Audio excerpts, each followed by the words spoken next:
कि इस विश्वविद्यालय से एक दैनिक समाचार पत्र का प्रकाशन करें और वो विद्यार्थी उस पत्र का प्रकाशन करें और उसके प्रैक्टिकल मार्क्स रेडियो स्टूडियो के, टीवी स्टूडियो के और समाचार पत्र के उनके प्रैक्टिकल मार्क्स उनके जो सेमेस्टर एग्जाम है उसमें जुड़े, वही उनका प्रैक्टिकल, वही उनका वाइवा और उनको 10 अंक 25 अंक निकाल करके वो सबमिट करें और उसी के अंक दिए जाएंगे। तो निश्चित रूप से जब हमारे विद्यार्थी इस प्रदेश में, देश में, इलेक्ट्रॉनिक मीडिया में, प्रिंट मीडिया में, एडवर्टाइजिंग के फील्ड में, कॉर्पोरेट कम्युनिकेशन के फील्ड में जब जाएंगे तो वो कुछ न कुछ सीख करके जाएंगे, कुछ न कुछ व्यावहारिक प्रशिक्षण लेकर के जाएंगे, तो उनके रोजगार में निश्चित रूप से मदद मिलेगी। अभी हाल ही हमने दिल्ली के एक प्रमुख संस्थान भारतीय जनसंचार संस्थान के साथ एक MOU किया है और उस MOU के तहत हमारे विद्यार्थियों को वो प्लेसमेंट में दिल्ली में मदद करेंगे और कहीं न कहीं faculty exchange programme, student exchange programme होगा,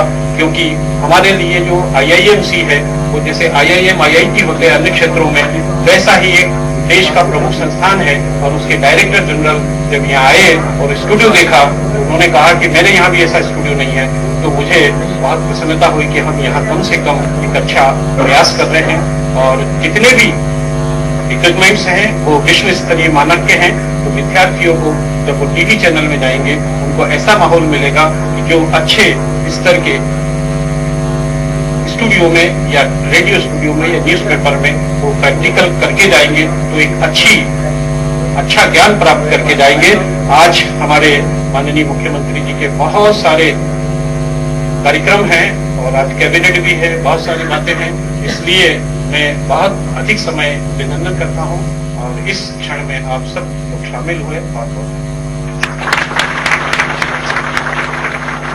धन्यवाद। अतिथि माननीय श्री प्रेम प्रकाश पांडे जी से कि वो आए और अपना उद्बोधन दें। आज के कार्यक्रम के सम्माननीय मुख्य अतिथि इस प्रदेश के लोकप्रिय मुख्यमंत्री डॉक्टर रमन सिंह जी, मंच पर विराजमान इस विश्वविद्यालय के सम्माननीय कुलपति डॉक्टर परमार जी, कुल सचिव डॉक्टर अतुल तिवारी जी, उपस्थित सभी आदरणीय कमला जी सहित विभिन्न विश्वविद्यालय के कुलपति, विभिन्न शोध पीठों के अध्यक्ष, संपादक, प्रेस क्लब। इस विश्वविद्यालय का जो नाम है कुशाभाऊ ठाकरे पत्रकारिता एवं जनसंचार, मैं ऐसा मानता हूं कि आज इस नाम की पूर्णता हुई है।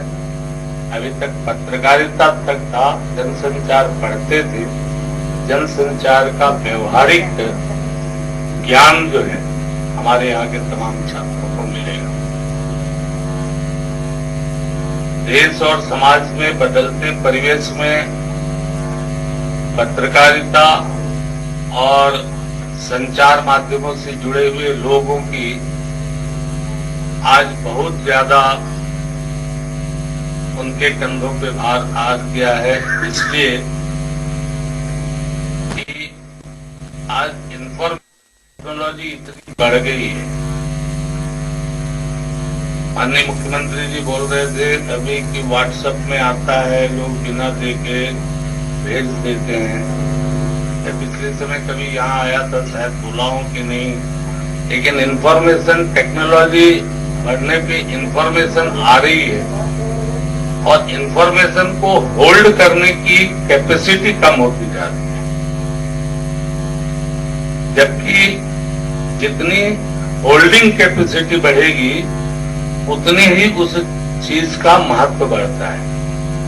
बाजार में जो सामान लोग होल्ड करते हैं और सही समय पे डिलीवर करते हैं, होल्ड करके मतलब उसको समाप्त नहीं कर देना है, कोल्ड स्टोरेज में नहीं चला जाए, वो होल्ड जो है वो होल्ड रहे, बट प्रॉपर टाइम पे डिलीवर होना चाहिए। दूसरा, इंफॉर्मेशन टेक्नोलॉजी आपको सिर्फ इंफॉर्मेशन दे रहा है, उसका वेरिफिकेशन नहीं, उसका वेरिफिकेशन आपको करना है और वेरिफिकेशन करने का काम ही पत्रकारिता और मीडिया से जुड़े हुए लोगों का है कि जो ये इंफॉर्मेशन हमको मिल रही है वो इंफॉर्मेशन कितनी सही है, और उस इंफॉर्मेशन को कब डिलीवर करना है, डिलीवरी के समय जो उसका टाइम होगा, उसका इम्पैक्ट क्या होगा, ये बहुत ही एक इम्पोर्टेंट पहलू है। और मैं समझता हूं कि हमारे ये विश्वविद्यालय है, क्षेत्र में छत्तीसगढ़ और यहाँ तो पत्रकारिता से जुड़े हुए बहुत से लोग रहे हैं, लेकिन जब इस विश्वविद्यालय के छात्र विभिन्न विधाओं में और भी शिक्षित प्रशिक्षित होकर के निकलेंगे तो हमारे इस पत्रकारिता के संचार के क्षेत्र में और एक अच्छा पहल करेंगे, जो समाज और देश की बदलती हुई परिस्थितियों में जो लोगों की मांग है, लोगों की जो आवश्यकता है, उसमें खरा उतरेंगे। मैं विश्वविद्यालय के कुलपति जी सहित हमारे मुख्यमंत्री जी की जो कल्पना है कि उच्च शिक्षा के क्षेत्र में हमारे प्रदेश के तमाम जो नौजवान हैं वो शिक्षित हों, प्रशिक्षित हों और देश दुनिया के किसी भी हिस्से में जाए, वहां स्वावलंबी होकर के स्वाभिमान से अपने इस प्रदेश का नाम ऊंचा करे। आज उसमें इस विश्वविद्यालय में जिन चीजों का आज उद्घाटन हुआ, एक वो कड़ी है। आप सबको ढेर सारी बधाइयां, शुभकामनाएं, बहुत बहुत धन्यवाद करेंगे मुख्य अतिथि माननीय डॉक्टर रमन सिंह जी को, लेकिन इस वक्त उनकी वो आए हुए और दो नई सुविधाओं के साथ टेलीविजन स्टूडियो और रेडियो चैनल का प्रारंभ करके और इंटरव्यू देके हम लोग आ रहे हैं। 15 मिनट का इंटरव्यू चला टेलीविजन में और 10 मिनट का इंटरव्यू चला रेडियो में, और छत्तीसगढ़ के लिए हिंदी और छत्तीसगढ़ी में दूरदर्शन में भी और टेलीविजन के यहाँ के छात्रों ने इंटरव्यू लिया। तो मुझे लगता है कि आज पहला इंटरव्यू तो हो चुका, तो इसके लिए मैं बधाई दूंगा इस बेहतर सुविधा को स्थापित करने के लिए हमारे उच्च शिक्षा मंत्री प्रेम प्रकाश पांडे जी को, जिन्होंने रुचि लिया, हमारे कुलपति कुशाभाऊ ठाकरे पत्रकारिता एवं जनसंचार छत्तीसगढ़ ने आज शुरुआत किया। मैं छात्रों को बधाई दूंगा कि हम लोग जब पढ़ाई करते हैं, पढ़ने के बाद वो व्यक्ति कंप्लीट निश्चित रूप से डॉक्टर बन के नहीं तैयार होता जब तक 1 साल का पूरा इंटर्नशिप का पूरा काम ना कर सके। और मैं बोल रहा था कि मेडिकल का छात्र यदि बॉडी पे डिसेक्शन ना करे तो प्रैक्टिकल यदि उसने बॉडी नहीं मिला तो कभी कंप्लीट डॉक्टर बन ही नहीं सकता। तो ये जो प्रशिक्षण आपको यहाँ मिलेगा, अभी आप लोग यहाँ से डिग्री लेके चले जाते थे और किसी न किसी टीवी के चैनल के पास जाके महीना 2 महीना खड़े रह के सीखने का प्रयास करते थे, तो आपका अपना नहीं होता था, आप दूर से देख के सीखने का प्रयास करते थे, अवसर भी नहीं मिलता था। अब आपको पूरा का पूरा अवसर मिलेगा स्टूडियो में कि आपको लाइव इंटरव्यू कैसे लेना है, फॉलो करना है तो कैसे आपको फॉलो करना है। लाइव इंटरव्यू करते समय आपका बॉडी और सामने वाले जो बैठा है जिसका इंटरव्यू दे रहा है उसके तारतम्य कैसा होना चाहिए। कई बार हम इतने कॉन्शियस हो जाते हैं कि कोई बड़ा अतिथि आ गया, बड़ा गेस्ट आ गया, तो पत्रकार भी कई बार बाल ठीक करने लगता है, गले से आवाज निकलना बंद हो जाती है। कई बार जो सामने आप जिसका इंटरव्यू ले रहे हो उसके गले की आवाज नहीं निकलती कि वो शायद पहली बार स्टूडियो में आए। ये बड़ा अजीब क्रम होता है। ये देखिए साइकोलॉजी है। आप पत्रकार बन के निकलेंगे, मैं छात्रों से ही कह रहा हूं, तो आपको एक बात समझ में आना चाहिए कि जिसका आप इंटरव्यू ले रहे हो उसका आप परीक्षा नहीं ले रहे हो, उसका आप रैंकिंग नहीं कर रहे हो, उसको आप अपने से कितना सहज, आप उसे कितना निकला सकते हो। आप अपने ज्ञान को प्रदर्शित करने की जरूरत ही नहीं है, आप सामने वाले से कितना निकलवा सकते हो, ये आपकी क्षमता होती है। और उसके लिए सबसे पहला चीज होता है, इस मूल मंत्र को आप नोट कर लो, क्योंकि मैं 30 साल 40 साल में कम से कम हजारों इंटरव्यू दे चुका हूं, तो पत्रकारों को मैं बहुत अच्छे से साइकोलॉजी समझता हूं कि आप सामने वाले को कितना सहज कर देते हो। और सहज करने का मतलब पहले आपका डायलॉग ही उसको नॉर्मल कर सकता है। एक व्यक्ति जो आपके लिए आदर्श होता है, जिसको आपने टीवी में देखा होगा और जिसको सुना होगा, उसका नाम लूंगा अमिताभ बच्चन। अमिताभ बच्चन जब इंटरव्यू के लिए बैठता है सामने वाले को, सामने तो ऐसे महसूस करता है जैसे कुछ नहीं जानता और सामने वाला पूरा ज्ञानी बैठा है, और उसके सामने इतनी सहजता से प्रश्न करता है कि उस हाइट के आदमी के सामने एक सामान्य व्यक्ति भी 3 मिनट के अंदर नॉर्मल बातचीत में आ जाता है, हंसी मजाक करने लगता है, हालचाल पूछने लगता है। किसी नेता से इंटरव्यू ले रहे हो, मुझसे नहीं है तो प्रेम प्रकाश पांडे से, किसी भी एक विधायक से, सामान्य व्यक्ति से, तो उसके साथ सहज होने का तरीका, अरे बहुत दौरा करते हो आप जबरदस्ती,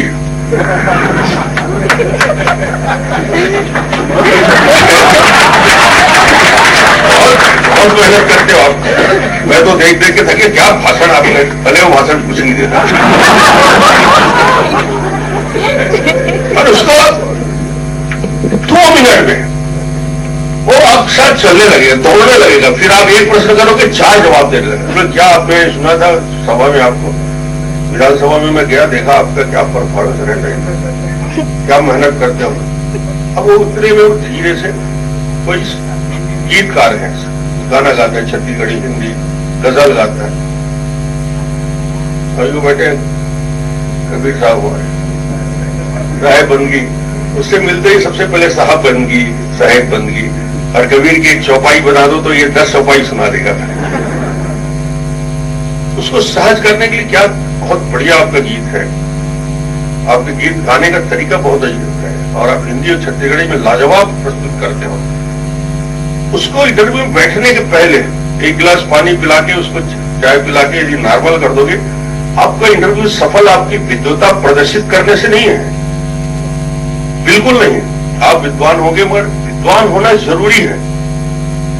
एक पत्रकार को सिर्फ पत्रकारिता का क्षेत्र का नहीं, ज्ञान का, विज्ञान का, क्रिकेट का, साहित्य का, समाचार का, राजनीति का जानकारी होना इसलिए जरूरी है कि आप यदि सफल होना चाहेंगे और आप उस ऊंचाई तक जाना चाहेंगे। छत्तीसगढ़ में पत्रकारिता की नींव रखने वाले, छत्तीसगढ़ का गौरवशाली इतिहास रहा है। 1900 में, यानी 118 साल पहले, आप कल्पना कर सकते हैं, माधवराव सप्रे साहब ने छत्तीसगढ़ मित्र का प्रकाशन इस छत्तीसगढ़ की धरती में पेंड्रा में किया था।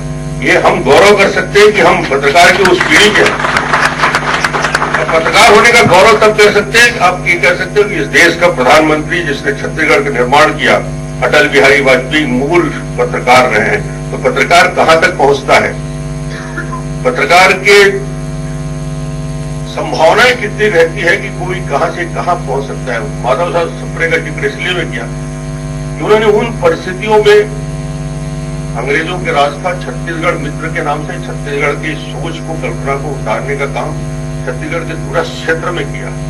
तो पत्रकारिता बहुत सारी चुनौती लेकर, इतने बड़े बड़े पत्रकार छत्तीसगढ़ की धरती में, पंडित रविशंकर शुक्ला पत्रकारिता से कैरियर शुरू करके सीपीएन बरार, जब सेंट्रल प्रोविंस इन बरार हुआ करता था। आपकी जानकारी छत्तीसगढ़ की इतिहास और भूगोल के साथ भी होना चाहिए। नई पीढ़ी के पत्रकारों को बोल रहा हूं कि किसी से आपने प्रश्न किया और प्रति प्रश्न उसने कर दिया कि छत्तीसगढ़ का ही जन्म कैसे हुआ। तो छत्तीसगढ़ था, छत्तीसगढ़ के पहले सीपीएन बरार का हिस्सा हुआ करता था, बाद में मध्य प्रदेश का हिस्सा हुआ करता था, बाद में छत्तीसगढ़ का हिस्सा,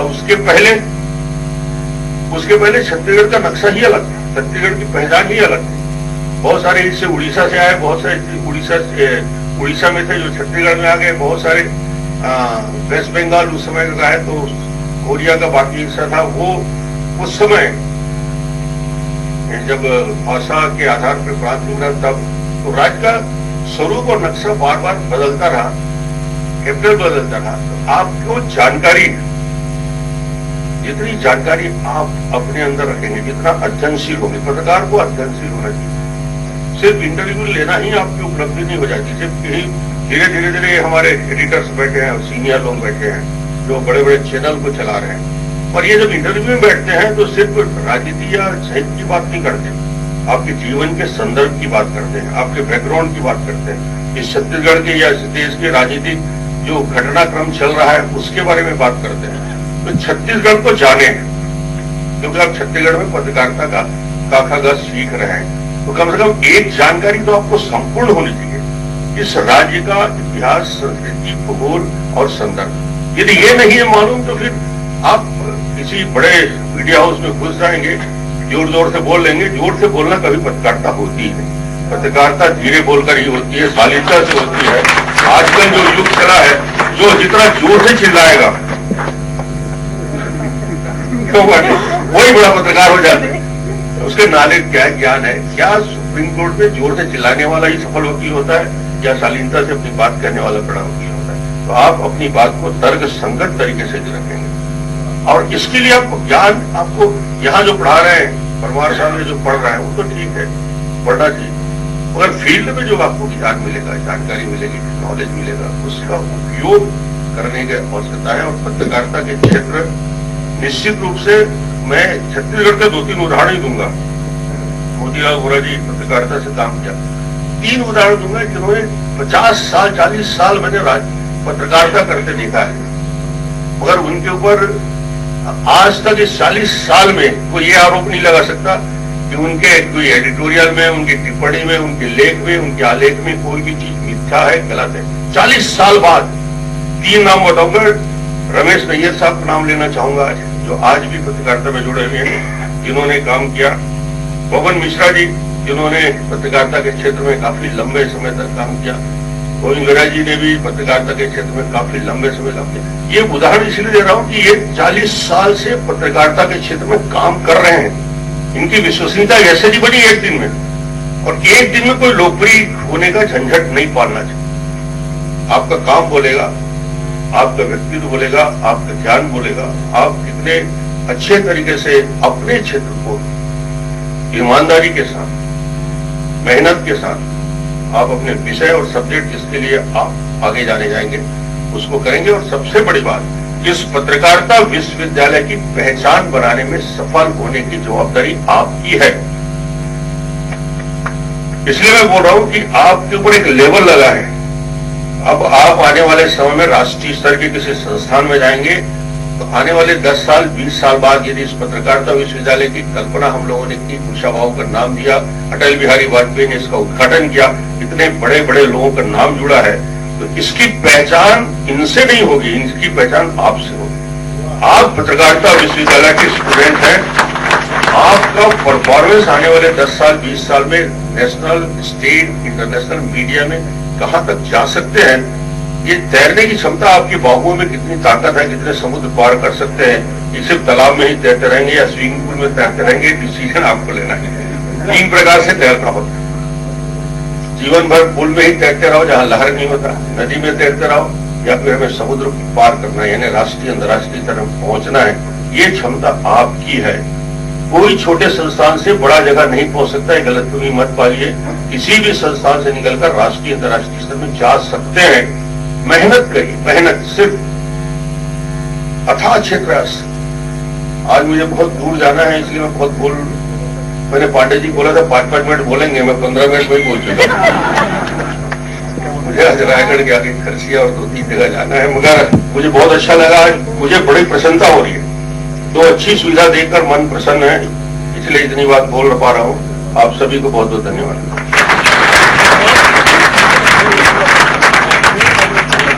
धन्यवाद मुख्यमंत्री जी, आपने जो व्यवहारिक टिप्स हमारे स्टूडेंट्स को दिए हैं।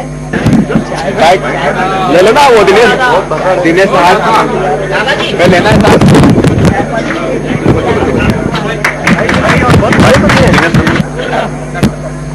कुशाभाऊ ठाकरे पत्रकारिता और जनसंचार विश्वविद्यालय और इस कैंपस में 2 बड़ी नई सुविधाएं उपलब्ध हुई। एक दूरदर्शन के प्रोग्राम बनाने के लिए स्टूडियो का और रेडियो का सेंटर, जो 80.9 FM जो 20 किलोमीटर के रेडियस में प्रसारित होगा। मुझे बहुत खुशी है कि यहाँ के हमारे छात्रों के लिए प्रैक्टिकल ट्रेनिंग के लिए, इंटरव्यू के लिए, लाइव इंटरव्यू कैसे हो, फोनो कैसे हो सकता है, हमारा प्रस्तुतिकरण कैसे हो सकता है, लाइट का, साउंड का, कैमरे का कॉम्बिनेशन कैसा होता है, कंट्रोल रूम में कैसे आप कंट्रोल कर सकते हैं।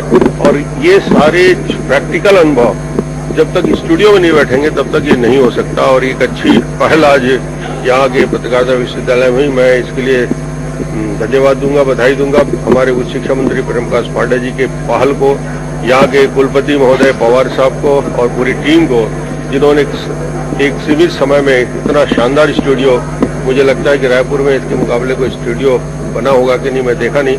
और बहुत अच्छा स्टूडियो का निर्माण किया गया है और यहाँ के बच्चों को इसमें मदद मिलेगी। और आज बच्चों की संख्या भी 450 से 400 हो गई। हम ऐसे पीढ़ी का निर्माण करें, ऐसे पत्रकार का निर्माण करें जो कुशाभाऊ ठाकरे विश्वविद्यालय से निकलकर प्रदेश स्तर में, राष्ट्रीय स्तर में, अंतर्राष्ट्रीय स्तर में अपनी पहचान बनाने में सफल हो और एक पत्रकारिता, स्वच्छ पत्रकारिता, एक बेहतर पत्रकारिता, एक पत्रकार रूप में उसकी आइडेंटिटी अलग से बने, तो वो कि इस विश्वविद्यालय का छात्र रहा है। तो इस प्रकार से एक पीढ़ी के निर्माण का काम में लगा हुआ है। मेरी शुभकामना है कि इसमें सफल हो। मैं क्या टिप्स दूंगा, तुम्ही लोगों से सीखता रहता हूँ।